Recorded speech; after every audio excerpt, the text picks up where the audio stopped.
Man TV. Ricardo Willis. Kabanata 36 na nandito na ako.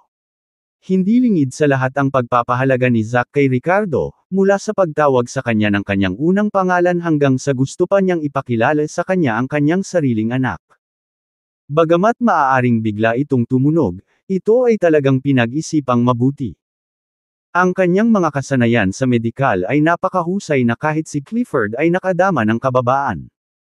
Ang kahalagahan ng pakikipagkaibigan sa gayong bihasang doktor ay maliwanag. Higit pa rito, ang kanyang mga kasanayan sa martial arts ay kahanga-hanga sa unang pagsubok. Bukod sa iba pang mga benepisyo na maaaring dulot ng pakikipagkaibigan kay Ricardo, ang pagkakaroon lamang ng isang tulad niya sa militar ay nangangahulugang walang limitasyong potensyal para sa hinaharap.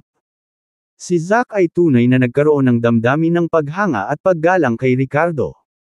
Gayunpaman, si Mason sa tabi niya ay nababalisa at nadidismaya. Goodness gracious! Habang pinag-uusapan ni Zack ang pagpapakilala kay Scarlett, ang dream lover niya sa kanyang bayaw, parang mas absurd. Si Scarlett ang dream girl ni Mason. Ngayon gustong ipakilala siya ni Zack sa kanyang bayaw. Mr. Harris, asawa siya ng kapatid ko. Mason na sinabi ng walang magawa ngunit mapilit. Sa sandaling lumabas ang mga salitang ito sa kanyang bibig, biglang natigilan si Zack, asawa ng ate mo. Sinong ate? My real sister Miranda, sagot ni Mason na may mapait na ngiti sa labi. Nang marinig ang tugon na ito, pinitik ni Zack ang kanyang dila at sinabing, kung gayon, ito ay dapat na peke. Halatang nabalitaan din ni Zack ang tungkol sa paghahanap ni Miranda ng magpapanggap na mapapangasawa niya at lalaban sa arranged marriage ng pamilya. Kaya naman nang mabalitaan niyang si Ricardo ang asawa ni Miranda, hindi na niya ito sineryoso. Medyo na-curious lang siya kung bakit ang isang taong kasing kakayahan ni Ricardo ang gaganap sa papel na ito. Hindi ito peke. This time totoo na. Mabilis na umiling si Mason, natatakot na baka subukan pa ni Zack na ipareha si Scarlett kay Ricardo.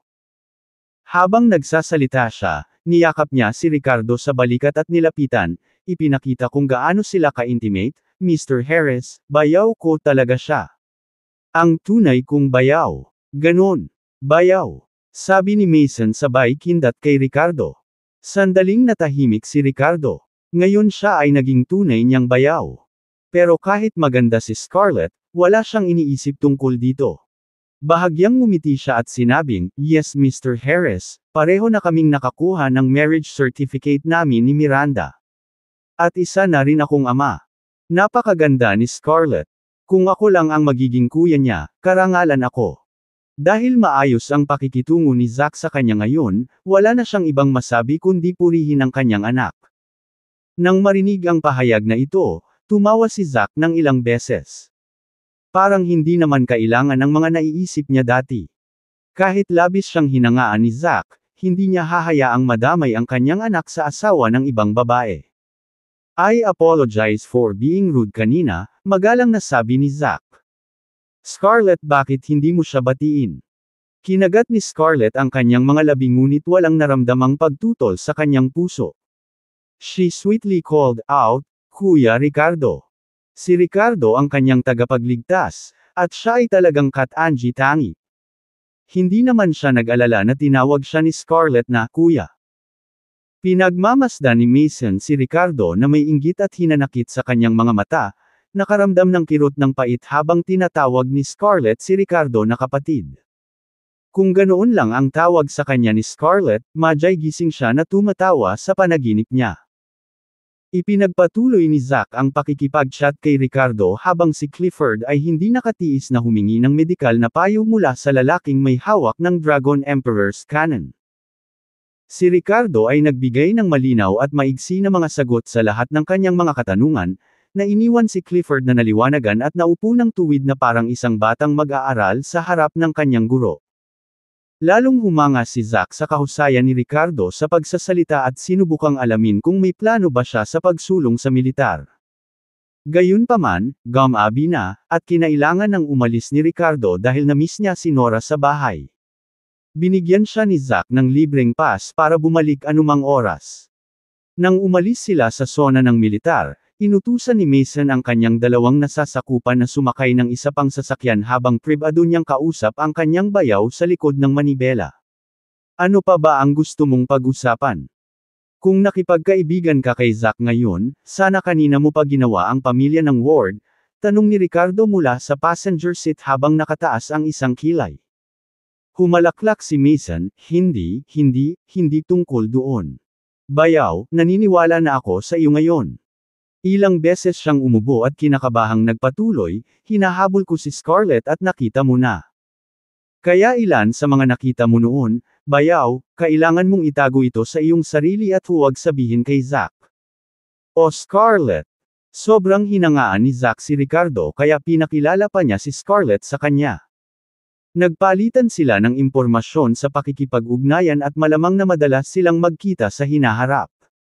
Kaso, napaisip si Mason, kapag may sinabi si Ricardo na hindi inaasahan, pakiramdam niya ay mawawalan na siya ng pag-asa.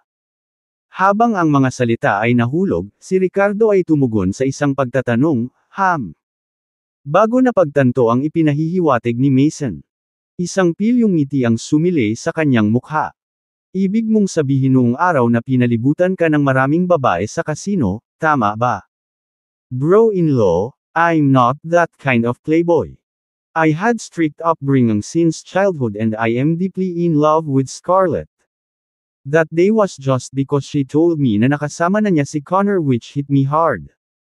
Emosyonal kaya hinanap ko ang dalawang babae ng random sa pag-asang mailabas ko ang aking emosyon.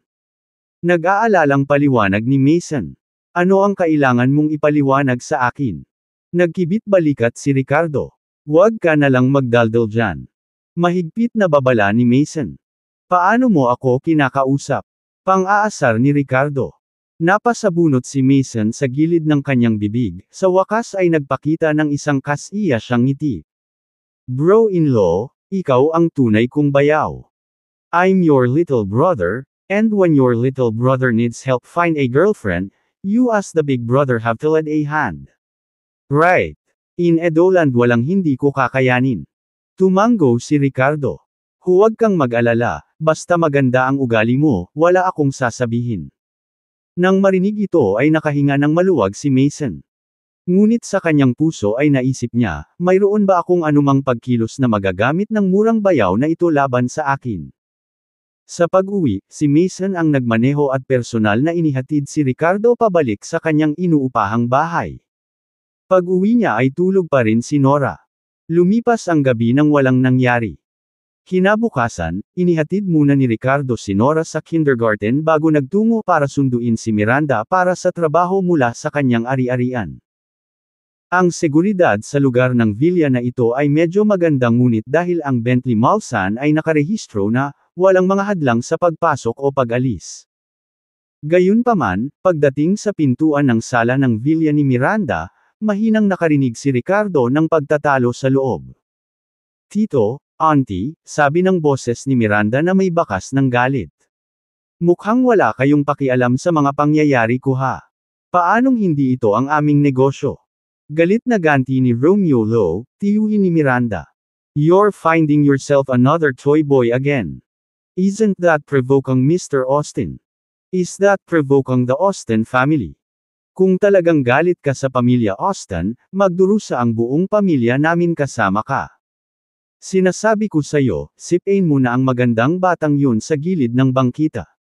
Kung hindi, aalagaan natin siya bago pa man magkaroon ng pagkakataon si Mr. Austin. Nasaan ang magandang batang ito? Dalhin mo siya rito.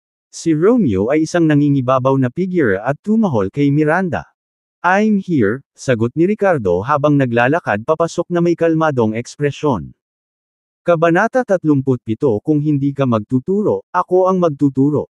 Itinulak ang pinto ng sala at pumasok si Ricardo na seryoso ang ekspresyon. Sa loob ng silid, bukod kay Miranda at sa kanyang upahang katulong, may isang mag-asawang nasa katanghaliang gulang at isang dalaga. Lahat silang tatlo ay nakasuot ng eleganteng may air of superiority sa kanila. Malinaw na nakasanayan na nilang mamuhay ng marangya. Ang mag-asawang nasa katanghaliang gulang na pala ay tiyuhin ni Miranda na si Romeo at asawa nitong si Elisa, habang ang dalaga ay pinsan ni Miranda na si Harlow Lowe. Nang makita nilang pumasok si Ricardo, saglit na nagulat ang trio ng pamilya bago siya pinalaki. So ikaw ang gigolo na kakahanap lang ng pinsan ko. Nakataas ang kilay ni Harlow habang nagsasalita, nakatingin kay Ricardo na para bang binili ng mga hayop sa palengke. Bagamat nabalitaan ng mga miyembro ng pamilya Lowe ang tungkol sa nobya ni Miranda na tila may ilang mga kasanayan ang pagpapabagsak kay Rex at pagpatay ng 7 asasin, hindi ito sapat upang mapabilib sila. Ang pagiging mahusay sa pakikipaglaban ay hindi nangangahulugan ng anumang bagay sa mga tuntunin ng katayuan sa lipunan. Yaong mga tinaguriang dalubhasa na kayang humarap sa 10 lalaki ng mag-isa ay madalas na nauwi bilang mga tanod o alipin ng mga taong may pera at kapangyarihan.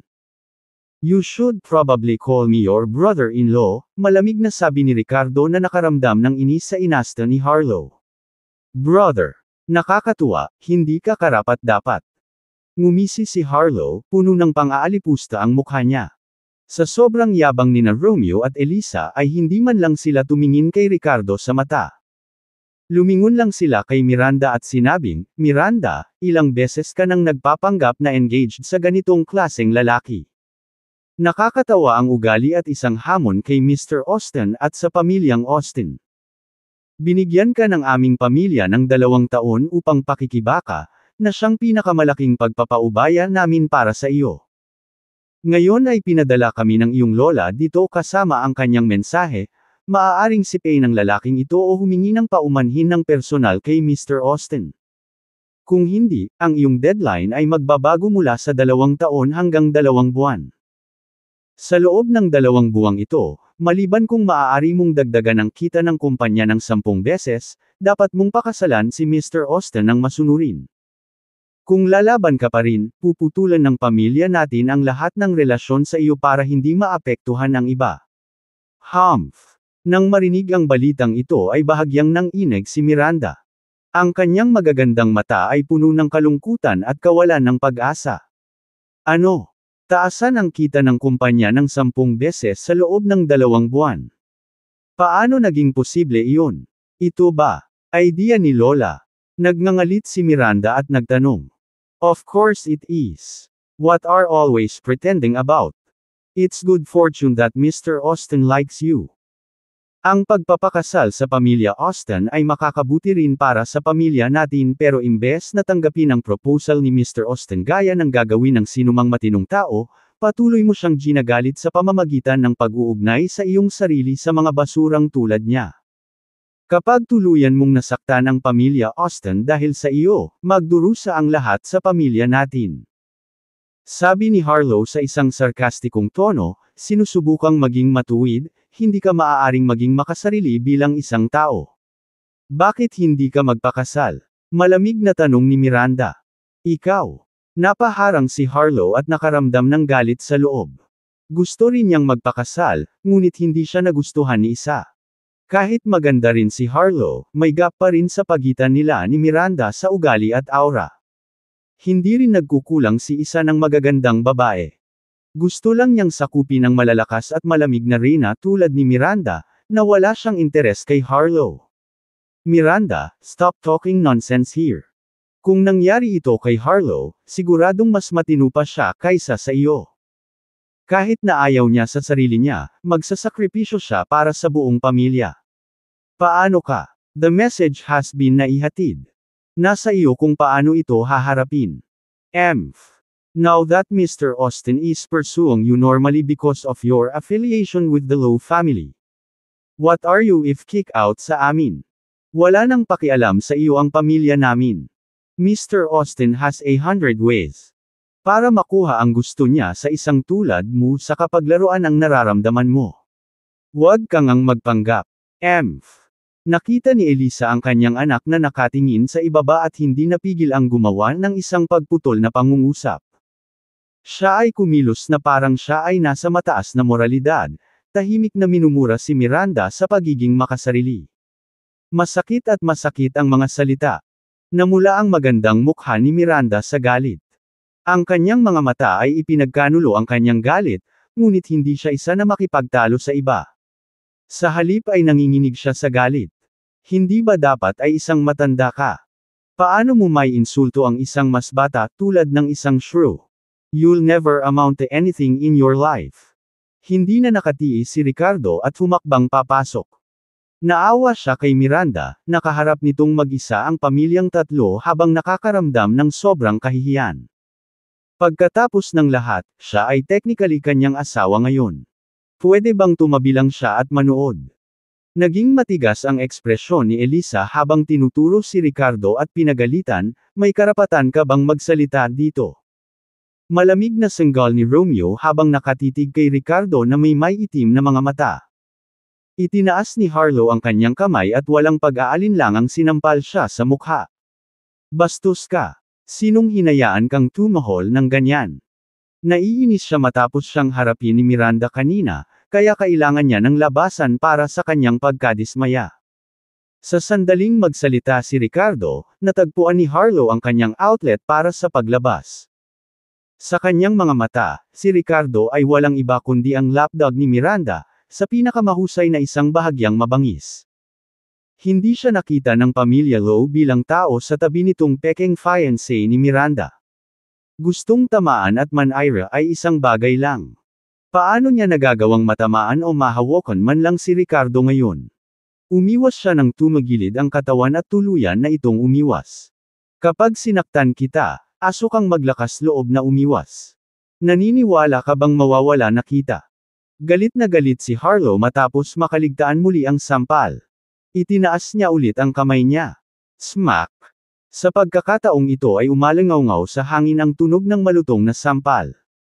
Pero si Harlow ang humawak sa mukha niya at napaatras. Ikaw!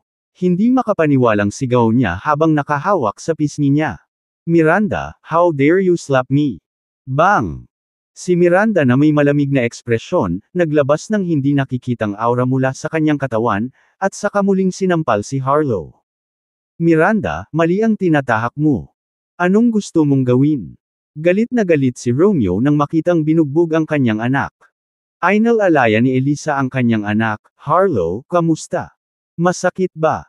Habang nagsasalita siya, tinuro niya ang ilong ni Miranda at pinagalitan, nakipag-away ka talaga para sa isang tagalabas laban sa iyong pinsan, sira ka ba? Asawa ko si Ricardo, hindi tagalabas. Ininsulto at inabuso ni Harlow ang sarili niyang bayaw. Kung hindi mo siya tuturuan, bilang nakatatandang kapatid niya, tuturuan ko siya kung paano kumilos. Sabi ni Miranda sa malamig na boses, buo ang ipinakitang dominanteng aura ng babaeng CEO. Kinagat ni Ricardo ang labi niya sa tabi niya. Ang galing talaga ng asawa niya. Kung gayon bilang tiyuhin mo, papaaralan din kita ng mabuti. Sa sobrang galit ni Romeo ay nagtaas siya ng kamay at sumenyas na parang sasampalin niya si Miranda. Gayunpaman, sa sandaling ito, naramdaman na lamang niya ang kanyang pulso na parabang sinasaktan ito ng bakal na pliers, at ang kanyang mga buto ay pumipintig sa sakit. Wanna hit on my wife? Do you believe I'll break your hand? Kinusot-kusot ni Ricardo ang mga mata at malamig na tawa nitong tanong. Kabanata 38 may pangatlong opsyon. Nagdilim ang mukha ni Romeo, at nagpakawala siya ng malamig na buntong hininga bago ibinaba ang kamay. Alam niyang hindi niya matatalo si Ricardo sa isang laban. Pag nagka-physical, siguradong talo sila. Miranda, inihatid namin ang mensahe ng iyong lola. Mayroon kang dalawang pagpipilian, sip A ng taong ito sa gilid ng bangkita o maghintay na makick out sa pamilya Lowe. Sabi ni Romeo kay Miranda. Sa kanyang mga mata, paano kaya nadobol ni Miranda ang kita ng Lowe's Pharmaceuticals sa loob lamang ng 2 buwan? Kaya't mayroon lamang siyang dalawang pagpipilian. Ang mga magagandang mata ni Miranda ay kumislap sa kawalan at pagkalito. Sa kabila ng kanyang malakas na panlabas, siya ay sa huli ay isang mahinang babae. Sa sandaling ito, nakaramdam siya ng kawalan ng lakas. Iginagalang ng buong pamilya Lowe ang kanilang matriarch at maging ang sarili niyang lola ay binigyan siya ng ultimatum. Ano kayang gagawin niya? Sino pa ba ang maaasahan niya? Ang kanyang mga magulang. Hindi sila personal na dumating upang ihatid ang mensahe o pilitin siya sa anumang bagay, iyon na ang kanilang pinakamalaking pabor. Maasahan kaya niya si Mason? Bagamat nagkaroon siya ng kaunting impluwensya sa mga usapin sa negosyo, hindi talaga siya nakakatulong ngayon at hindi rin naglakas loob na sumalungat sa gusto ng kanilang lola. Gayunpaman, sa sandaling ito, isang malamig at determinadong boses ang umalangaw-ngaw. May pangatlong opsyon ang asawa ko. Iyon ay dagdagan ng 10 beses ang kita ng kumpanya sa loob ng 2 buwan. Intindihin ninyong lahat na kahit hindi siya magpakasal sa isang mayamang pamilya, maaari pa rin siyang bumangon kasama ang pamilya Low. Nang matapos siyang magsalita ay natigilan ang lahat. Sa sumunod na segundo, nginisya ni Romeo at ng kanyang pamilya si Ricardo. Parang narinig na nila ang pinakamalaking biro sa mundo. Tawang-tawa ako. Ang hamak na asong tulad mo ay hindi man lang nakakaintindi kung ano ang negosyo. Hindi pa nagsasalita ang amo mo at naglakas loob kang tumahol. Mapait na panunuya ni Harlow habang tinatakpan ang kanyang mukha. Gusto kong makita kung paano mo madaragdagan ang kita ng 10 beses sa loob ng 2 buwan. Sarcastic niyang pagpapatuloy. Elisa, Harlow, alis na tayo. Malamig na tumikim si Romeo bago umalis kasama ang kanyang pamilya. Pagkaalis nila, nakahinga ng maluwag si Miranda at nawala ang nangingibabaw niyang aura. Sa sumunod na segundo ay naupo siya sa sofa na medyo nawalan ng lakas. She looked at Ricardo with bitter laughter in her eyes as she said, "Paano ko madidagdagan ng 10 beses ang kita sa loob ng 2 buwan?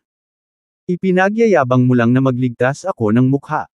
Tila naisip na ni Miranda kung gaano siya kahihiyan pagkatapos ng 2 buwan. Gayunpaman, mariing nagsalita si Ricardo, "Huwag kang mag-alala. Nasa likod kita. Tutulungan kita." Saglit na huminto si Miranda, bakas ng pang-aalipusta sa kanyang magandang mukha na hindi napansin. Akala rin niya ay punong-puno ito ni Ricardo, ngunit nagpigil siya sa pangungutya sa kanya ng malakas. Kung tutuusin, sinusubukan lang niyang i-comfort siya. Gayunpaman, si Ricardo lamang ang nakakaalam na ang kanyang mga salita ay hindi lamang walang laman na usapan. Kung ang kumpanya ni Miranda ay nakatuon sa anumang iba pang industriya maliban sa medisina, hindi siya magiging kumpiyansa. Ngunit kahit na may kaunting pagbabago sa isa sa mga race eta sa Dragon Emperor's Canon, maaari itong maging isang pinakamabentang gamot o suplemento sa kalusugan. Samantala, sa kabilang panig, ang pamilyang Romeo na 3 ay umalis sa Imperial View Villa area na may maasim na ekspresyon sa kanilang mga mukha. Lalo na nanlilisik si Harlow na may galit sa kanyang mga mata. "Dad! Mom! Naglakas loob na saktan ako ng makasarili na asong si Miranda." Galit na reklamo ni Harlow habang hawak ang namamagang pisngi. "Huwag kang mag-alala iha," nagngangalit si Elisa sa galit. Hindi magkakaroon ng magandang wakas ang maliit na asong iyon. Malamig na sumangot si Romeo at kumikinang sa mali siya ang kanyang mga mata. Sinusubukang taasan ng 10 ulit ang kita ng Lowe's Pharmaceuticals sa loob ng 2 buwan. Wishful thinking lang yan. Nginisya ni Romeo si Miranda. Hindi lamang niya makakamit iyon, ngunit ang kumpanya ay magdaranas din ng mga pagkalugi at kahit nababagsak. Kapansin-pansin na si Romeo ang namamahala sa Lowe's Pharmaceutical, isang posisyon na hawak niya sa loob ng maraming taon. Marami sa mga pangunahing empleyado ng kumpanya ay natural na sumunod sa kanyang pamumuno. Bukod dito, ginagamit din niya ang pangalan ng lola ni Miranda para isulong ang sariling interes. Para mailabas ang galit kay Miranda ngayon, hindi nagdalawang isip si Romeo na isakripisyo ang Lowe's Pharmaceutical. Samantala, hinatid ni Ricardo si Miranda sa trabaho at nakatanggap siya ng tawag mula sa kanyang sekretarya na si Shelly habang papunta. Pagkababa ng telepono, si Miranda ay mukhang sobrang sama ng loob. Kaninang umaga, maraming executive sa kumpanya ang biglang nagbitiw o humingi ng leave sa iba't ibang dahilan. Alam niyang lahat iyon ay dahil sa pakikialam ng kanyang tiyuhin sa likod ng mga eksena. Anong nangyari? Nakita ni Ricardo kung gaano siya kagalit. Alam ni Ricardo na may nangyaring mali. Maraming executive sa aming kumpanya ang nag-resign o humiling ng leave. Nagngangalit ang kanyang mga ngipin habang nagsasalita. Sa gitna ng galit, nagkaroon ng gulat at kawalan ng magawa. Sa napakaraming pangunahing empleyado na umaalis, paano maaaring magpatuloy ang kumpanya sa pagpapatakbo? Kahit na mag-recruit sila agad ng bagong talento, huli na. Lalong nagalit si Miranda habang iniisip ito at nagpasya na tawagan ang kanyang lola. Ang matriarch ng pamilya Low ay nagmamay-ari ng lahat ng kanilang mga industriya. Hindi makapaniwala si Miranda na papayag ang kanyang lola na isakripisyo ng kanyang tiyuhin ang interes ng kumpanya para lang supilan siya. Lola. Si Miranda po. Uncle. Ipinaliwanag ni Miranda ang lahat sa kanyang lola, ngunit pagkababa ng telepono ay mas lalo itong nalungkot. Dapat may dahilan ng tiyuhin mo para gawin ito. Iyon ang tugon ng lola ni Miranda na nagpilit kay Miranda na magpakasal sa pamilya Austin sa anumang paraan, kahit na nangangahulugan ito ng pagsasakripisyo ng isang kumpanya. Ang pamilyang Austin ay isa sa mga pinakakilalang pamilya sa Cranford, ang estado, at kabilang sa mga elite ng Edoland. Ang pamilya Low ay nagkaroon lamang ng ilang impluwensya sa Edoland. Hindi nila maihahambing sa pamilya Austin sa lahat.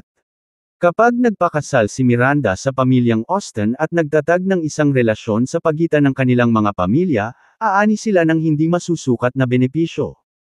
Babangon ang pamilya Low sa pamamagitan ng kanilang koneksyon sa pamilya Austin.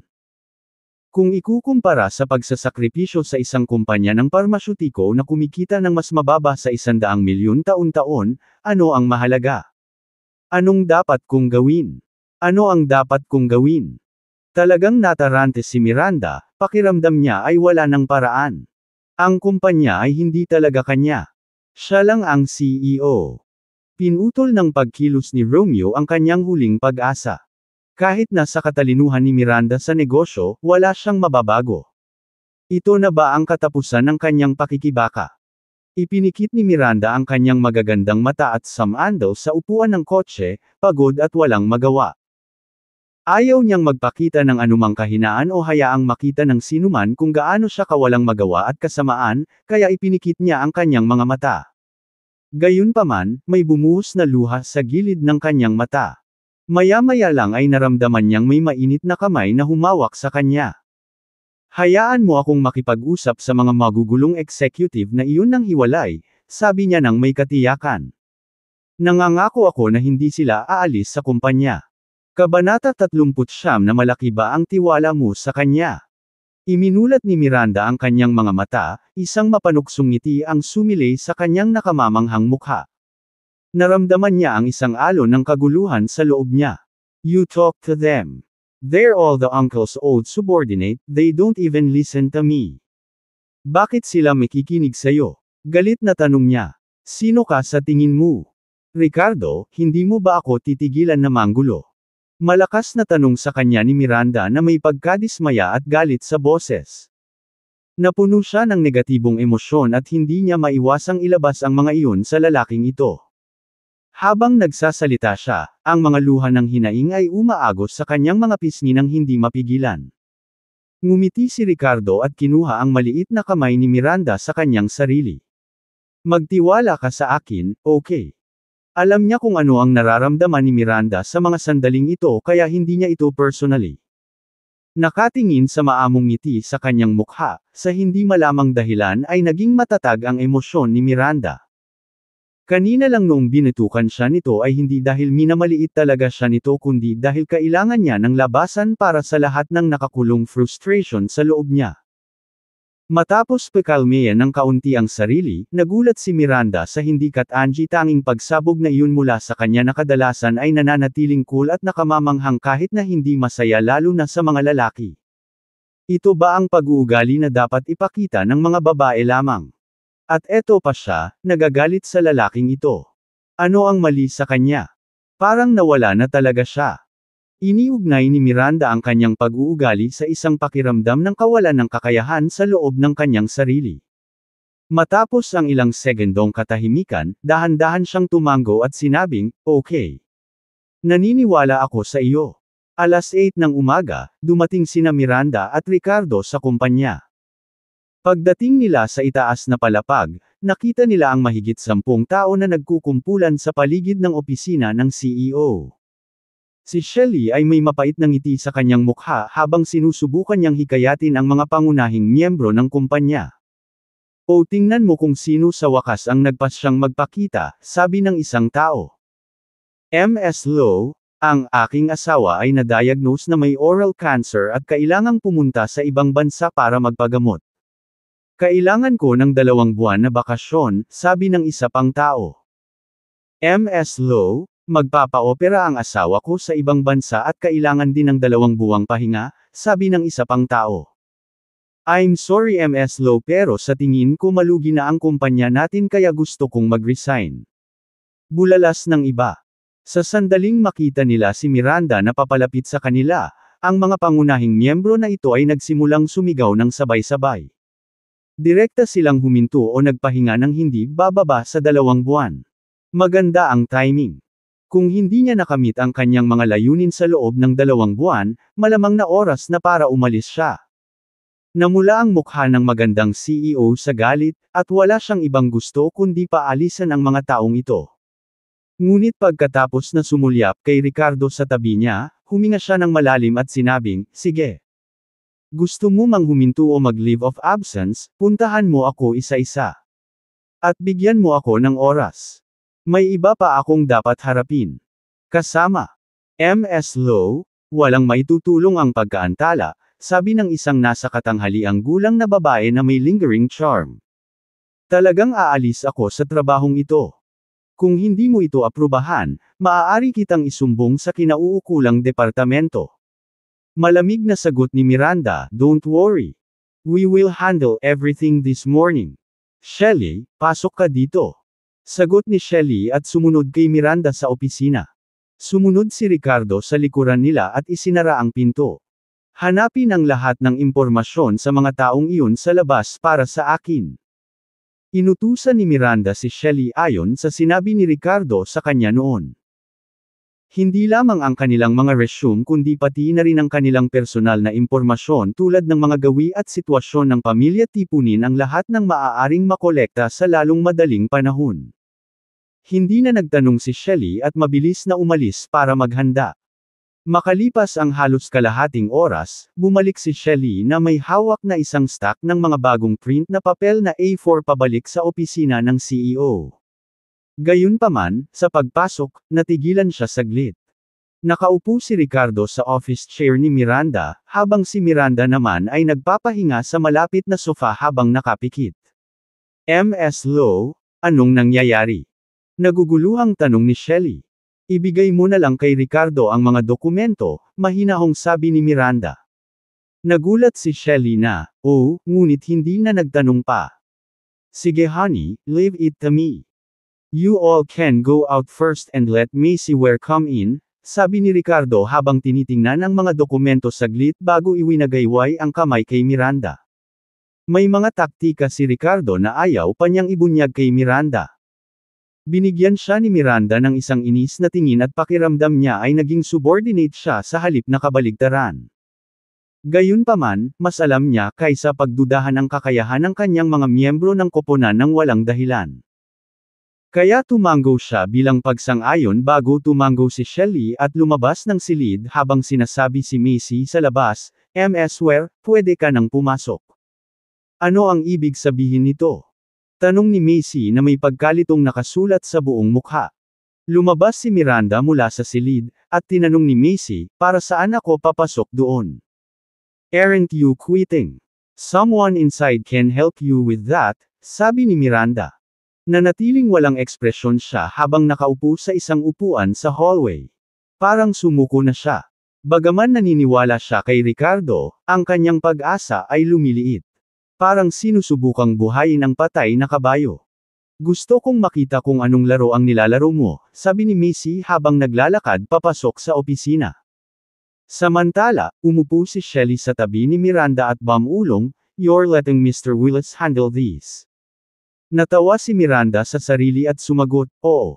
Sabi niya kaya subukan niya. Wala na akong mga pagpipilian. Saglit na namula ang mukha ni Shelly bago kumpiyansang sinabi, kung sinabi ni Mr. Willis na kaya niya, malamang kaya niya. Oh! Mukhang nagulat si Miranda sa pagtitiwala ni Shelly kay Ricardo. It's just my intuition, kinakabahang sabi ni Shelly. Napatingin si Miranda sa kanyang sekretarya, bakas sa kaibuturan ng kanyang mga mata ang pagdududa. Ito ay ang uri ng hinala na pag-aari ng mga kababaihan. Sa loob ng opisina. What's the meaning of MS Law? Is she really planning to let Herman intervene? Pumasok si Macy at tinitigan si Ricardo na nakaupo doon, nanunuya. Oo. Ngayon ako dumating para makipag-usap sa iyo. Ang mga mata ni Ricardo ay kumislap ng silver light at isang evil smile ang sumilay sa kanyang mukha. Nagtaas ng kilay si Macy. Mr. Willis, huwag mong isipin na dahil lang sa pagtanggal mo kay Rex ay matatakot ang lahat sa iyo.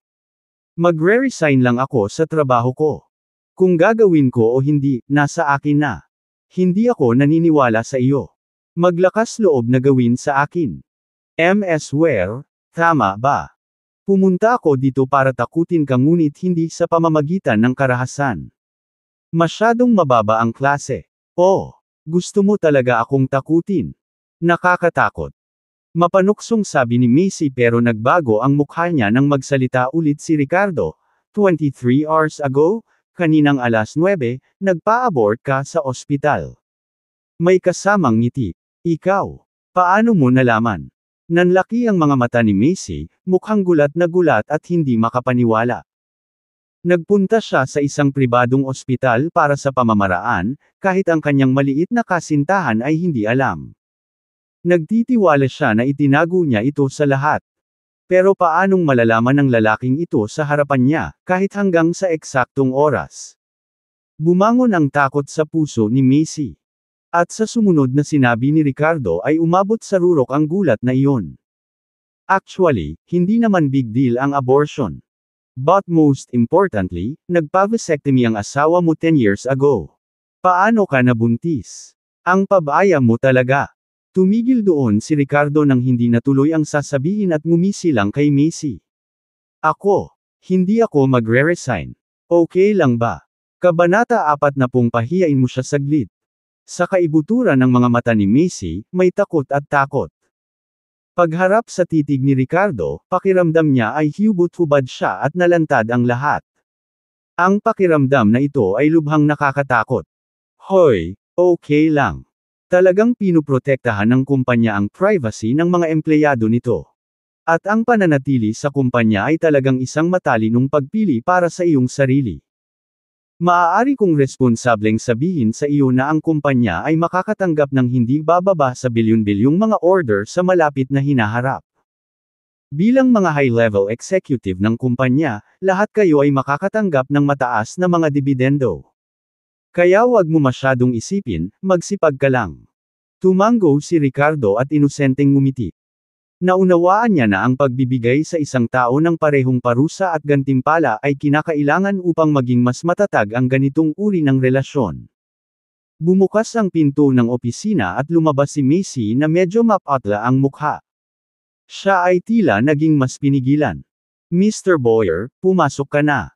Sabi ni Macy sa isang lalaki. MS Ware, natapos mo na ba ang iyong resignation procedures? May nagtanong.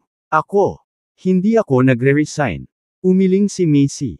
Ang mga executive na naghihintay na magbitiw o mag-leave of absence ay lahat ay natigilan sa kanyang biglaang pagbabago ng puso. Ano ang nangyayari? Kilala si Macy bilang pinaka-resolute at malapit kay Romeo sa kanila. Sinabi niya na kung magre-resign siya rito, isa sa ayos ni Romeo na maging general manager siya ng ibang kumpanya sa pamilya Lowe.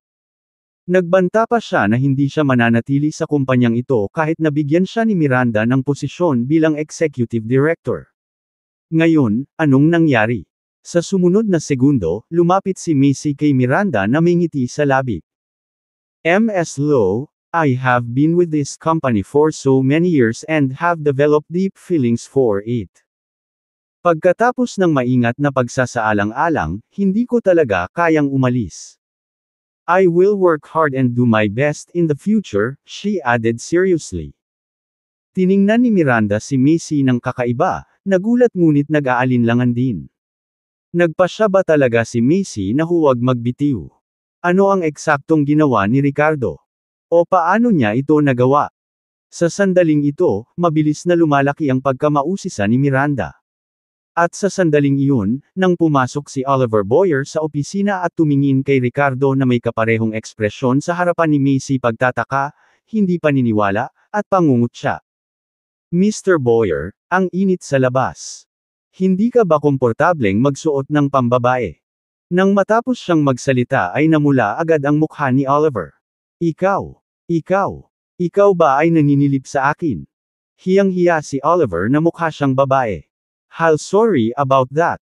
I don't have such hobby. I just want to let you know na kaya kong hukayin lahat ng sekreto mo. Hindi nakaimik si Ricardo. Makalipas ang ilang minuto, lumabas ng opisina si Oliver na pulang-pula ang mukha. Mali kong naalala. Napupuno na lahat ng ngipin ng asawa ko. Wala siyang oral cancer. Hindi ako mag-iwan. Nang makita nila ang eksenang ito, nalilito at hindi sigurado ang lahat. Ano ang nangyayari dito? Bakit nagbago ang isip ni Macy kanina? At ngayon din si Oliver. Tuwang-tuwang kinusot ni Miranda ang kanyang mga mata. Sa wakas ay nakakita na siya ng pag-asa para sa kanyang sarili matapos makaramdam ng kawalan ng pag-asa at kawalan ng pag-asa sa mahabang panahon bilang isang magandang babaeng CEO. Sumunod, parang inuulit nila ang isang proseso. Ang mga executive ng kumpanya na dapat ay magre-resign o mag-leave ay nagbago na ang lahat sa kanilang pagpasok at paglabas ng opisina. Mula sa pagiging dismissive at maging mapagmataas ay naging maingat at magalang, na nagpapahayag ng kanilang katapatan kay Miranda. Sa wakas, sa paglabas ng huling marketing manager, lahat sila ay bumalik sa trabaho ng masunurin, na naghudyat ng pagtatapos ng komedya na ito. Isang mahabang buntong hininga ang pinakawalan ni Miranda at sumili ang nakaka-relax na ngiti sa kanyang nakamamanghang mukha. Parang may bahid man lang ng tamis sa hangin. Bilang isang independent at dominanteng babaeng CEQ, naramdaman lang niya na magandang magkaroon ng taong magbahagi ng kanyang mga problema. Mas mabuti pa kung may makakatulong sa pagbabalik ng mga bagay para sa kanya. Pero sa sumunod na segundo, hindi niya maiwasang mapasulyap sa katabi niyang sekretarya na si Shelly. Mr. Wills did a excellent job, sincere na sabi ni Shelly bilang personal secretary ni Miranda. Bahagyang iginalaw ni Miranda ang kanyang labi ngunit hindi na nagsalita pa. Samantala, sa loob ng isang pribadong villa. Naghihintay pa rin ng balita ang pamilya ni Romeo tungkol sa kaguluhan sa pharmaceutical ni Lo. Ang maliit na asong iyon na si Miranda ay naglakas loob na saktan ng aking anak. Hinihintay ko siyang dumating na nagmamakaawa sa atin. Pagmamalaki ni Elisa. Dad, kahit magmakaawa siya sa iyo, huwag kang maging malambot ang puso. Kailangan mong hayaan siyang matikman kung ano ang pakiramdam ng kawalan ng pag-asa. Kung maglakas loob siyang saktan ako, pagsisisihan natin siya. Kinagat ni Harlow ang kanyang mga ngipin. Siyempre, kakampi natin ang lola mo at ang buong pamilya. Madali lang siyang alagaan, panunuyan ni Romeo. Tiningnan niya ang oras at sinabing, it's almost time. Umalis na ba sa kumpanya ang mga dati kong subordinate? Let me check. Hahaha. Oo, tingnan mo. Pagkatapos ay pupunta tayo sa kumpanya mamaya at makikita natin ang mukha ni Miranda, sabik na sagot ni Harlow. Bakas sa mukha niya ang kasiyahan na parabang nakita na niya ang walang magawang ekspresyon ni Miranda. What other expression could there be? Baka magsuka pa siya ng dugo sa galit, tuwang-tuwa si Elisa. Sige. Tatawag muna ako. Mamaya pwede nating ipahiya itong maliit na brat sa kumpanya. Kinaway-kaway ni Romeo ang kanyang kamay at nagdial ng numero na may tampo sa mukha. Ms. Ware, how is it going? Nakumpleto mo na ba ang iyong resignation procedures? Nakangiting tanong niya. Sorry Mr. Lowe, for now. I don't really want to resign. Pagkatapos magsalita ay ibinaba na ni Macy ang telepono. Hello, hello. Ilang beses sumigaw si Romeo sa telepono, saka gumawa ng hindi masayang, "Suck" na tunog. Anong meron, Dad? Kinakabahang tanong ni Harlow. Mayroon bang hindi inaasahang sitwasyon sa bagay na ito? I don't know what's wrong with Macy. It's fine, one person can't affect much. I'll make another call to someone else. Nagmura si Romeo ng ilang beses, saka muling tumawag sa telepono. Gayunpaman, ang sagot na natanggap niya sa pagkakataong ito ay lalong naging hindi kaaya-aya sa kanyang ekspresyon.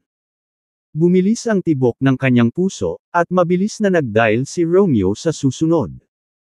Pagkatapos ng bawat tawag niya sa telepono ay lalong hindi kaaya-ayang tingnan ang kanyang mukha.